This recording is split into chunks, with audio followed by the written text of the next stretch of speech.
ఈ రీల్ మీకు మళ్ళీ కనబడకపోవచ్చు, సేవ్ చేసుకోండి. 2 రోజుల్లో లారీ డ్రైవర్ ధ్వజస్తంభం మానులను తిరుమలలోని అలిపిరి ఘాట్ రోడ్డుకు తీసుకుని వచ్చాడు.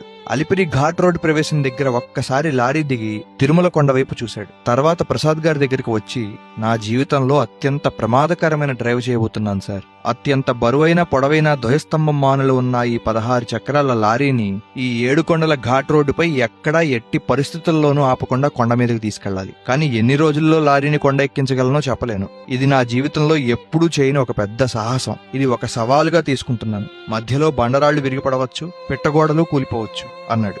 బండలు విరిగిపడినా పిట్టగోడలు కూలిపోయినా నిన్ను ఏమీ అనము అని ప్రసాద్ గారు అభయమిచ్చారు. డ్రైవర్ ఆ వెంకటేశ్వర స్వామిని తలుచుకుని తిరుమల కొండపైకి ప్రయాణం మొదలుపెట్టాడు. అక్కడి నుండి మలుపు తిరిగినప్పుడల్లా ఒక్కో ప్రమాదం జరుగుతూ ఉంది. ఒక మలుపులో ధ్వజస్తంభం మానులు కొండకు తగిలి బండరాళ్లు దొర్లిపడుతున్నాయి. మరో మలుపులో 16 చక్రాల ఆ లారీ టైర్లు తగిలి లోయ వైపున్న పిట్టగోడ కూలిపోయింది. కొన్ని చోట్ల లారీ సగానికి సగం లోయ అంచు దాటి ముందుకు వెళ్లి ఆగిపోయేది. ఏ క్షణంలోనైనా లారీ కింద పడిపోవచ్చు అనిపించేంత ప్రమాదం అది. 75 అడుగుల ధ్వజస్తంభం మానులతో 16 చక్రాల భారీ లారీతో తిరుమల ఘాట్ రోడ్డుపై డ్రైవర్ చేస్తున్న ఈ భయంకరమైన ఫీట్లు చూసి వెనక కార్లలో ఉన్న టీటీడీ ఈవో ప్రసాద్ గారు, ఇంజనీర్లు భయంతో వణికిపోయారు.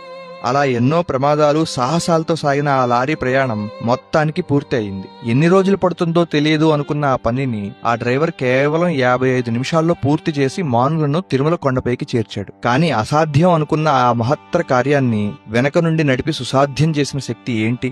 ఆ డ్రైవర్ చేసిన సాహసానికి పీవీఆర్కే ప్రసాద్ తదితరులు ఆనంద ఆశ్చర్యాలతో మునిగిపోయారు. ఆ లారీ తిరుమల కొండ చేరగానే కొత్త ధ్వజస్తంభం కోసం ఎదురుచూస్తున్న భక్తులు భక్తి పార్వస్యంతో గోవిందా గోవిందా అని అరవగా తిరుమల కొండ గోవింద నామస్మరణతో మారుమోగిపోయింది. లారీ డ్రైవర్, స్వామివారికి ఇంత గొప్ప సేవ చేసే అవకాశం లభించడం నా అదృష్టం అని ఆనందపడుతూ ఒక్క నయా పైసా కూడా రవాణా ఛార్జీలు తీసుకోలేదు. మొత్తానికి ధ్వజస్తంభం మాను తిరుమల కొండపైకి చేరింది. కానీ ముఖమండపం కప్పు పడగొట్టకుండా దానిని ధ్వజస్తంభం ఉండాల్సిన గొయ్యలో నిలపడం మరో సవాలు. మరి కొత్త ధ్వజస్తంభం ప్రతిష్టాపనకి తిరుమల ప్రధాన ముఖమండపం కప్పు పడగొట్టారా?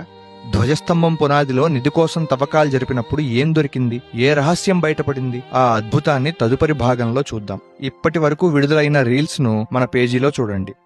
అలాగే తిరుమలలో మీకు జరిగిన అద్భుతాలను కామెంట్ రూపంలో మాతో పంచుకోండి. పూర్తి కథను దాసుభాషితం యాప్ ని డౌన్లోడ్ చేసుకుని నాహంకర్త హరిహికర్త శ్రవణ పుస్తకంలో ఉచితంగా వినండి.